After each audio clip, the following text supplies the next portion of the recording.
The mandate of Wataynikaneyap Power is to build transmission line and connect the remote First Nations. Wataynikaneyap Power is owned by 24 First Nations at 51%, and with our partner Fortis Inc. and other investors that own 49%. The project is driven by two things. One is need and the other one is vision. The need for reliable energy. The diesel generators presented a lot of risks to health and safety and did not allow for further development to bring in additional services into the community. And the other one is vision.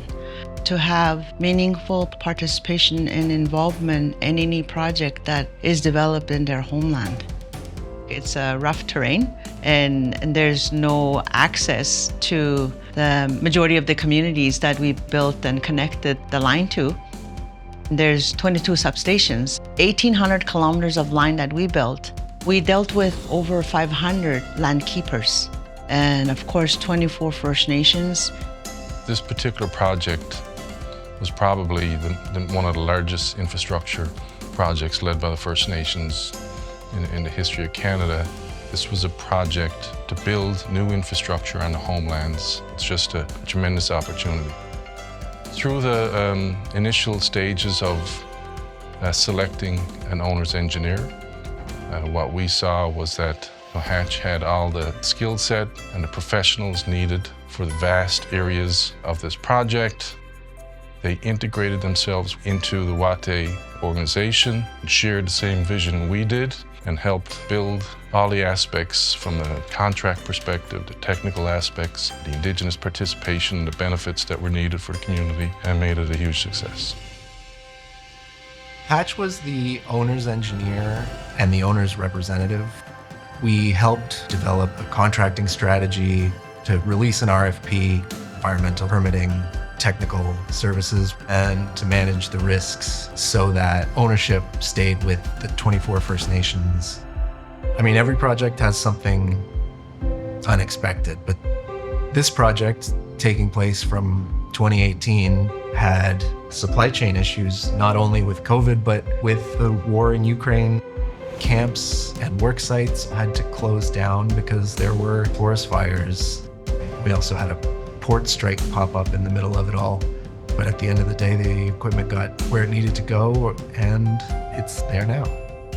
We want the transmission line to be operated safely, but at the same time, we try to minimize the footprint of the transmission line to protect the forest and wetland.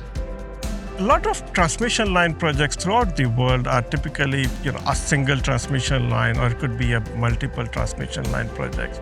The Wataynikaneyap project was unique in a sense that we were actually putting a full electrical grid network in one go. And the network is the size of country of Germany.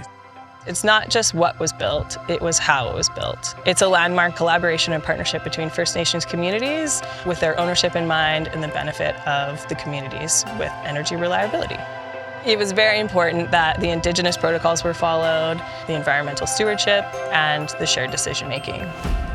Our First Nations wanted to be a major player in a project this magnitude.